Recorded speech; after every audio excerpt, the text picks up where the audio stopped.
পশ্চিমবঙ্গনি ভবানীপুর মমতা বেনার্জি কপ্লাই अंगनानि फासिं आगुगै तंगबाय हास्ते तृणमूल कांग्रेसनि फासिंतै गसाक आबिल सिलै तंथकमानि दे लाहाटी थांनाय सखानि लुकुरकन गतै बागै तंथंमुं फुनुकमानि मांफलि कासाका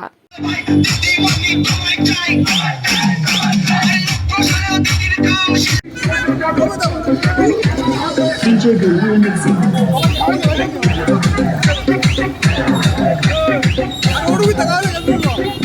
जिंदाबाद जिंदाबाद ममता बनर्जी जिंदाबाद जिंदाबाद जिंदाबाद ममता बनर्जी जिंदाबाद जिंदाबाद जिंदाबाद शेख बनर्जी जिंदाबाद जिंदाबाद जिंदाबाद शेख बनर्जी जिंदाबाद जिंदाबाद जिंदाबाद তাই তো বলি লড়াই লড়াই লড়াই আজকে আমরা সবাই জানি যে আমাদের মাননীয় মুখ্যমন্ত্রী ভবানীপুর থেকে 50,000 থেকে বেশি ভোটে লিড করছে। আমরা সবই জানতাম যে দিদি জিতবে, কিন্তু আমার খালি অপেক্ষা ছিল আজকের দিনে আর আমরা 70,000 ভোট পার করব। জিত শুধু দিদির নয়, আমাদের আজকে ত্রিপুরার মানুষও আজকে এটাকে এনজয় করছে, কারণ কি মানুষ বাংলার মানুষ তো বিজেপিকে প্রত্যাখ্যান করেছে, তাকে নদীতে ভাসিয়ে দিয়েছে, বিজেপিকে আর চায় না। আজকে এখানে প্রমাণিত যে ত্রিপুরার মানুষও আর বিজেপিকে চায় না। আগামী দিন দেখতে পারবেন 2023-এ তৃণমূল ভবিষ্যৎ, এই বিজেপি ভবিষ্যৎ, তৃণমূল এখানে সরকার আসছে। যে এর আগেই তৃণমূল কংগ্রেস বলেছে ভবানীপুর দ্বিতীয় একটা ভারত, ভ দিয়ে ভবানীপুর, ভ দিয়ে ভারতবর্ষ।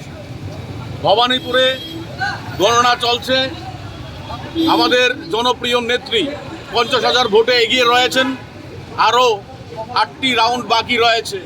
আমরা আশা করব 1 লক্ষ অধিক ভোটে উনি বিজয়ী হবেন।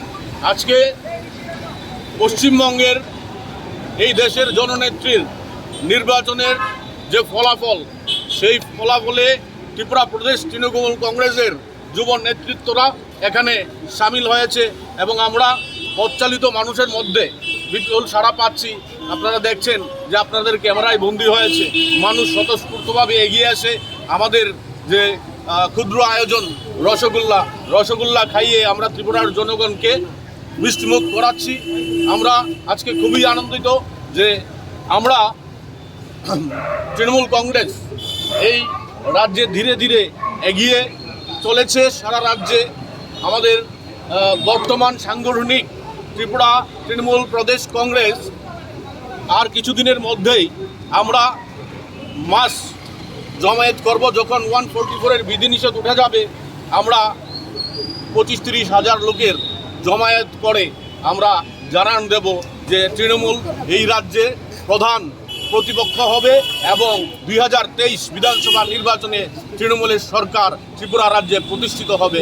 মমতা ব্যানার্জি জিন্দাবাদ, অভিষেক ব্যানার্জি জিন্দাবাদ, মমতা ব্যানার্জি জিন্দাবাদ।